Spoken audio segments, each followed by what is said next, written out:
Herzlich willkommen zu einem neuen Video der Firma 9FF. Hinter mir befindet sich unser Projektauto, unser 992 Carrera. Wir hätten damit schon gerne viel früher angefangen, also euch schon viel früher gezeigt, was wir alles gemacht haben. Letzter Zeit war ein bisschen trubelig hier, es war viel zu heiß, wir konnten die Autos nicht vernünftig fahren, zum Arbeiten war es zu heiß in der Halle, genauso wie zum Videos drehen. Es waren viele Veranstaltungen und ja, deswegen haben wir gedacht, jetzt gerade passt es perfekt, also nehmen wir uns mal eben die Zeit und machen eben das Video fertig. Ich würde sagen, ich fahre direkt mal eben das Auto hoch, dann können wir uns hier mal von unten angucken, was wir so umgebaut haben, was uns Leistung bringen soll, genauso was wir hier noch an Fahrwerk und so weiter gemacht haben. Da wir das letzte Mal das Fahrzeug im ersten Teil noch fast Serie waren, wollen wir euch jetzt natürlich zeigen, was haben wir umgebaut und warum haben wir das umgebaut. Wir haben viele verschiedene Pakete für das Auto, Stage 1, Stage 2, Stage 3, Stage 4. Stage 1 ist relativ einfach, beschränkt sich einfach nur auf Software, maximal noch Luftfilter. Bei einer Stage 2 wird dann der originale Schalldämpfer gelassen. Es wird nur der OPF und der originale Cut ausgetauscht gegen einen Sportkatalysator. Dementsprechend wird natürlich Motor und Getriebe programmiert. Bei einer Stage 3 würden dann Turbolader mit dazukommen und bei der Stage 4 wäre dann unser ganzer Auspuff, Krümmer und so weiter und so fort mit Upgrade-Ladern. Ist man dann so circa bei 750, 780 PS. Wir haben jetzt in dieser Stage mal etwas anderes ausprobiert. Wie gesagt, normalerweise Stage 2 sind nur die geänderten Cuts, OPF kommt weg und originaler Schalldämpfer bleibt vorhanden. Wir haben gedacht, wir machen hier eine Stage 2 Plus. Das haben wir für unseren 992 Turbo schon lange im Programm und viele von unseren Kunden sind damit sehr zufrieden. Deswegen habe ich mir gedacht, ich bin der Erste, der das mal bei so einem Carrera ausprobiert. Das heißt, wir fahren weiterhin originale Turbolader. Wir haben geändert nur die Cuts, OPF, Endschalldämpfer und Krümmer. Ich habe mir nämlich erhofft, durch unsere Krümmer, durch unsere Rohrkrümmer, dass wir eine deutlich bessere Anströmung am Turbolader erhalten. Das heißt, bei geringerer Motordrehzahl kommt schon mehr Abgas besser durch den Krümmer durch und kann idealerweise so auf das Abgasturbinenrad geführt werden, dass der Turbolader sich schon schneller dreht bei geringerer Motordrehzahl. Was den Vorteil hat, mehr Ladedruck bei weniger Motordrehzahl. Das heißt, früher Leistung. Früher Leistung heißt mehr Spaß. Dementsprechend waren Krümmer für mich ganz wichtig. Was natürlich danach kommt, ist Abgasgegendruck. Abgasgegendruck ist immer ein großes Thema beim Porsche.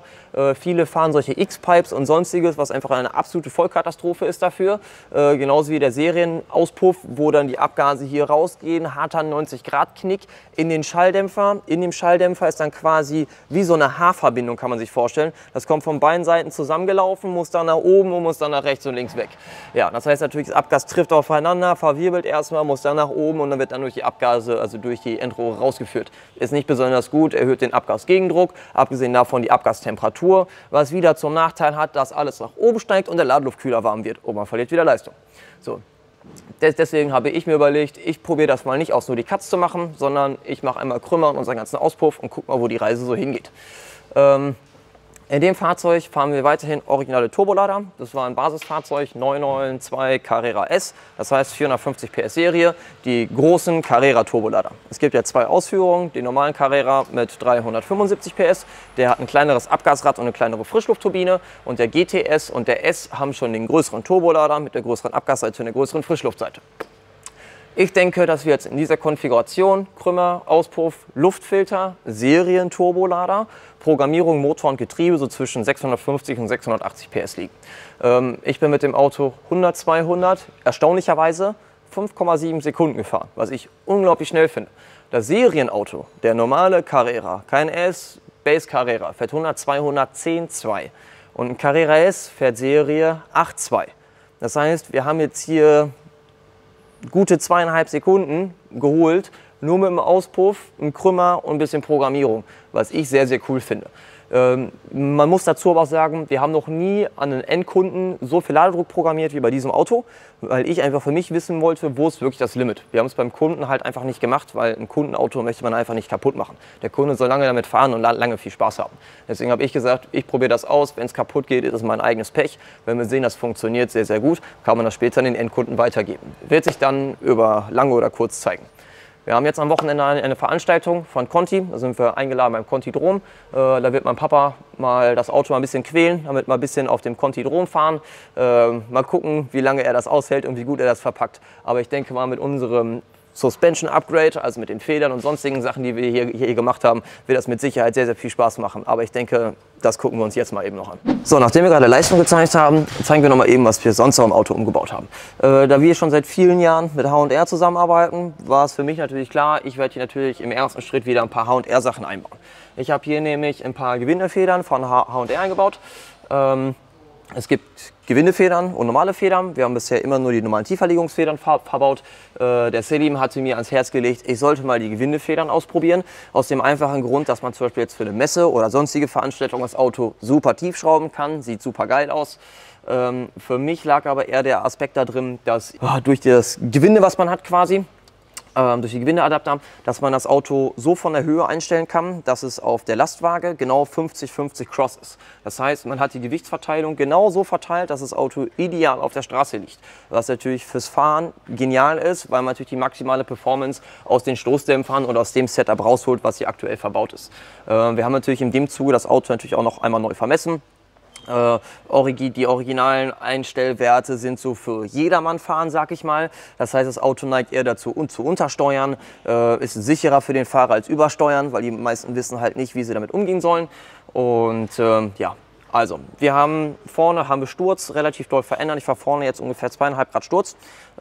Ist sehr, sehr cool, gerade beim Einbremsen in die Kurve. Man lenkt ein, das ganze Gewicht legt sich aufs kurveninnere Rad. Dadurch, dass die Räder so stehen und man lenkt dann ein in die Kurve, ist dann natürlich das innere Rad genau gerade aufgestellt. Das heißt, man hat maximale Auflagefläche, maximalen Grip. Dementsprechend ist es relativ einfach, eine hohe Kurvengeschwindigkeit umzusetzen. Dazu haben wir hinten zum Beispiel die Räder an der Hinterachse stehen normalerweise parallel. Wir haben denen jetzt ein bisschen Vorspur gegeben, was den Vorteil hat, wenn man in die Kurve einfährt, dass das äußere Rad natürlich das Auto immer wieder in die Kurve reinschieben möchte. Das heißt, das Auto fängt eher an zu übersteuern, was meiner Meinung nach viel, viel mehr Spaß macht, weil der kommt hinten, bricht immer ein bisschen aus, man gibt ein bisschen Gas, kann ein bisschen driften. Sehr coole Sache. Das heißt, Fahrspaß meiner Meinung nach unglaublich doll erhöht. Also wenn man das Auto vorher gefahren ist und jetzt den Vorher-Nachher-Vergleich hat, hat sich unglaublich viel getan. Ja, dann natürlich zum Schluss, jetzt dadurch, dass so viel Sturz ist, ist das Rad natürlich so doll reingekippt, dass das so aussieht, wie als könnte ich hier noch ein ganzes Baby im Radhaus verstecken. Und dementsprechend habe ich mir dann von H&R noch ein paar Distanzscheiben besorgt. Auch nicht zu viel, weil das macht natürlich das Fahrgefühl am Ende des Tages auch wieder kaputt. Ich fahre vorne jetzt aktuell eine 10er Scheibe, hinten eine 7er Scheibe. Habe natürlich auch gleich noch mal ein paar neue Schrauben bei H&R gleich mitbestellt, damit das auch einmal alles wieder vernünftig aussieht. Das mit der Distanzscheibe wird nicht auf Ewigkeiten so bleiben. Ich habe noch ein paar andere Pläne für die Vorderachse. Hier wird noch ein bisschen was umgebaut. Da werden unten ein paar längere Querlenker reinkommen. Genauso wie wahrscheinlich noch mal ein ganz anderes Fahrwerk mit verstellbaren Domlagern, damit ich das ganze Rad noch mal ungefähr 1 cm pro Seite rausholen kann. Distanzscheibe fällt weg, Rad sitzt fast bündig drin, Vorderachse verbreitert, also viel schöneres Einlenkverhalten. Und ich glaube, das wird noch ein guter Performance-Punkt bei dem Auto werden. Eine Sache, die mich noch stört von dem ganzen Fahrverhalten von dem Auto, ja, wie soll ich sagen, ist so ein persönliches Ding. Es gibt bestimmt viele, die finden das super. Mir gefällt das überhaupt gar nicht. Die haben diesen Wankausgleich hier drin, so nennt sich das. Das haben nicht alle Autos. Viele Autos haben das. Man kann sich vorstellen, hier ist quasi an dem Stoßdämpfer, wie man hier sehen kann, schön über diese Brücke, wie noch ein Dämpfer angebaut. Der macht, wenn man in die Kurve einfährt, neigt sich das Auto immer zu dem kurveninneren Rad. Ist völlig normal, Physik. Man bremst, das Gewicht verlagert sich dahin. Daraufhin fährt dieser Dämpfer dann aus und fängt an, das Auto dann aus dieser Bewegung, wir sagen, wir fahren jetzt die Linkskurve und das Auto taucht da ein, hebt er das Auto wieder an, dass man immer das Gefühl hat, dass das Auto quasi level, also gerade fährt. Finde ich persönlich sehr unangenehm, weil man nicht besonders gut diesen Punkt merkt, wann ist es jetzt so weit, dass es zu viel ist, dass er einen überholt. Normalerweise das Auto neigt sich in die Richtung, fängt irgendwie an zu rubbeln, macht sich irgendwie bemerkbar. Dieses Gefühl wird damit eliminiert. Ist in der ersten Linie gut, auf der anderen Seite schlecht, weil wenn dieser Punkt erreicht ist, wo zu viel ist sofort Abriss, man fliegt ab, Auto kaputt. Ja, und da ich jemand bin, der auf pure Fahremotion steht, ich denke, ich werde das rausschmeißen, dieses ganze System. Punkt 1 ist super viel Gewicht und ich finde, es macht halt das puristische Fahren kaputt. Dementsprechend fliegt das alles raus. Hoffentlich sparen wir da noch ein bisschen Gewicht mit. Ja, wir stehen jetzt hier an der Hinterachse. Ich wollte noch eben einmal Hinterachse zeigen. Also Distanzscheiben genau das gleiche. Hinten auch Gewindefeder mit drin, was man hinten ganz schön sehen kann. Warum wir uns auch unter anderem für dieses Fahrzeug entschieden haben. Das Auto hat nämlich auch eine mitlenkende Hinterachse, deswegen steht hier hinten dieser große Stellmotor. Der macht nämlich, dass das Rad sich in einem gewissen Radius verändern kann. Was den Vorteil hat, zum Beispiel bei sehr engen Kurvenfahrten oder was ganz Simples, was jeder aus seinem Alltag kennt, Ein- und Ausparken. Du schlägst voll ein und hast einen sehr, sehr großen Wendekreis. Das hast du natürlich durch diesen Aktuator nicht mehr, weil der natürlich macht, dass er das Rad in die dementsprechende Richtung mitlenkt, die man gerade wünscht. Und das heißt, der ganze Wendekreis wird viel kleiner. Das gleiche funktioniert natürlich auch auf der Rennstrecke. Wenn du natürlich jetzt eine schnelle Kurvenfahrt hast, du musst sehr, sehr doll einlenken, kann die Hinterachse einen mit unterstützen. Das Auto ist deutlich agiler. Ja, unter anderem ist hier natürlich auch wieder so ein dicker Aktuator für den Wankausgleich, der auch wieder unglaublich schwer ist. Ich meine, wenn man sich das anguckt, wie viele Leitungen hier auch alleine weggehen, das ist also... Ich weiß nicht, was ich dazu sagen soll. Ich weiß nicht, wer sich das überlegt hat bei Porsche. Ich bin auf jeden Fall kein Freund von und wir werden das definitiv über lang oder kurz rausschmeißen. Weil nur dadurch, dass dieser Wankausgleich hier mitfährt, braucht das Auto auch eine Servopumpe. Weil normalerweise funktioniert die Lenkung und alle anderen Sachen über eine elektrische Servopumpe. Das heißt, wir haben theoretisch 2 Servosysteme in diesem Auto. Total bescheuert. Naja, auf jeden Fall zusätzliches Gewicht, wollen wir alles nicht haben, fliegt alles raus. Was wir sonst auch noch machen, wenn man jetzt gerade hier hinten steht, kann man das eigentlich nämlich schön zeigen.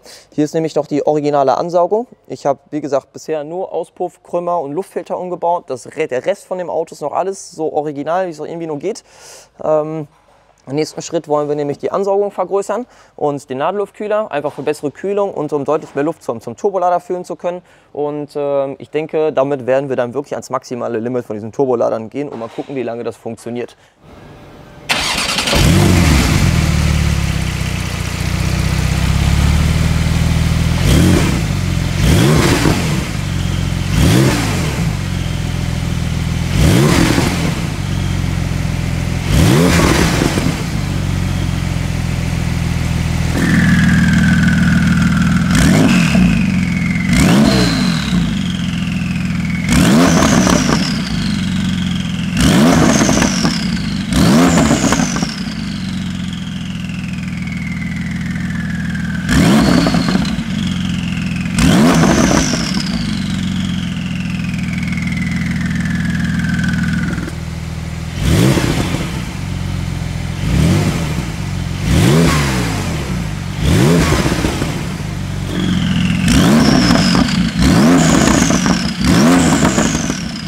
Ich hoffe, euch hat das Video sehr gefallen. Im nächsten Video werden wir dann die weiteren Umbauten zeigen von dem Fahrzeug. Wie gesagt, das, was jetzt als nächstes geplant war, Ansaugung und Ladeluftkühler, genauso wie die Änderung der Luftfilterkästen. Das werden wir dann im nächsten Video genauer detailliert zeigen. Und ich hoffe, dass wir bis zum nächsten Mal auch noch ein paar Fahraufnahmen gesammelt haben, da wir am Wochenende ja bei dem Contidrom sind. Und ich denke, dass wir das Auto da ein bisschen bewegen werden. Und ich versuche, eine Kamera, ein paar GoPros einzupacken, dass ihr ein bisschen davon mitbekommen könnt. Ich hoffe, euch hat das Video gefallen. Auf Wiedersehen, bis zum nächsten Mal.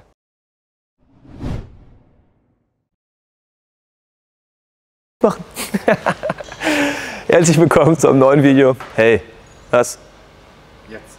Jetzt? Schön.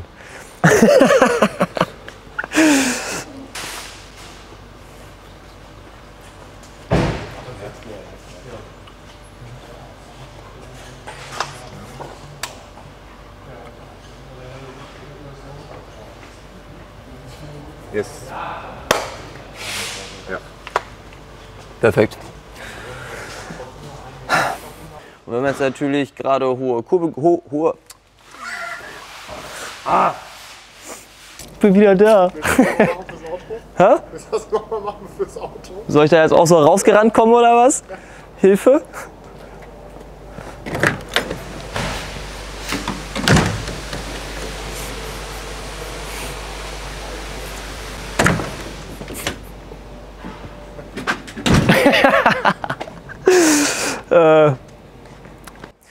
Ich wünsche